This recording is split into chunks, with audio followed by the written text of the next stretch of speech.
Morning friends. Okay, so today we'll be discussing in this video the circle of Willis. Okay, so as I already told, this is the base of the brain. Okay, so you can see this is the anterior end and this is the posterior end. So here the important is the interpeduncular fossa. Okay, you can see the interpeduncular fossa is bounded anteriorly by the optic chiasma. Okay, anterolaterally is by the optic tract. Okay, and posterolaterally by the crus cerebri.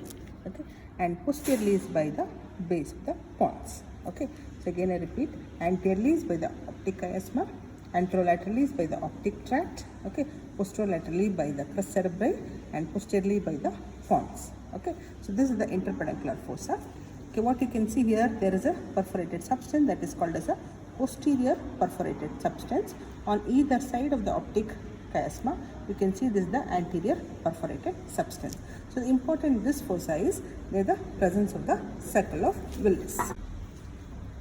So in this specimen we are going to study the circle of Willis, anterior end and posterior end.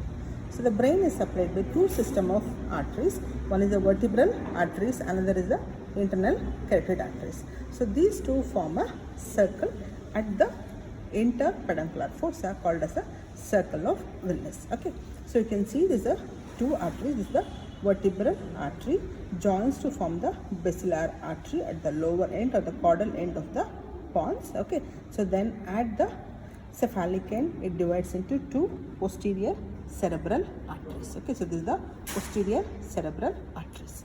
Okay, and this is the internal carotid artery. So internal carotid artery is a branch of common carotid artery, enters the cranium through the foramen lesser. Okay, so then this here it divides into, continues as a middle cerebral artery. What you can see here, this is the middle cerebral artery. Okay, and it gives another important branch, this is the anterior cerebral artery.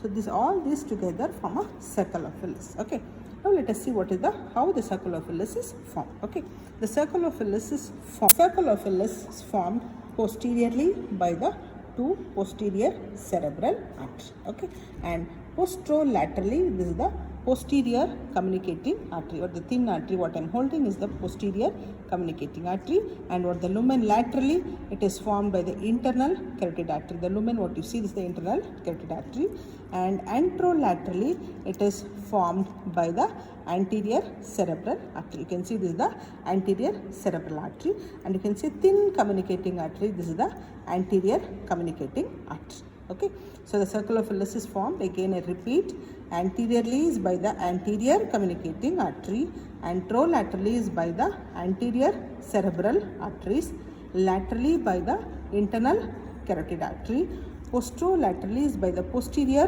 communicating artery, and posteriorly is by the posterior cerebral artery. Okay, and also in this specimen also you can see the branches of the other arteries. So you can see this is the vertebral artery giving the postero-inferior cerebellar artery. Okay, so after forming the basilar artery you can see this side, this is the anterior inferior cerebellar arteries.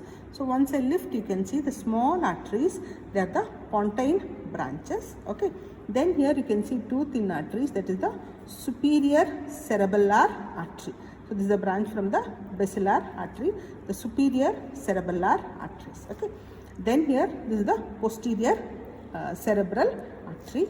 Okay, then another important branch what you can see from the internal carotid artery, what you see this is the anterior choroid artery.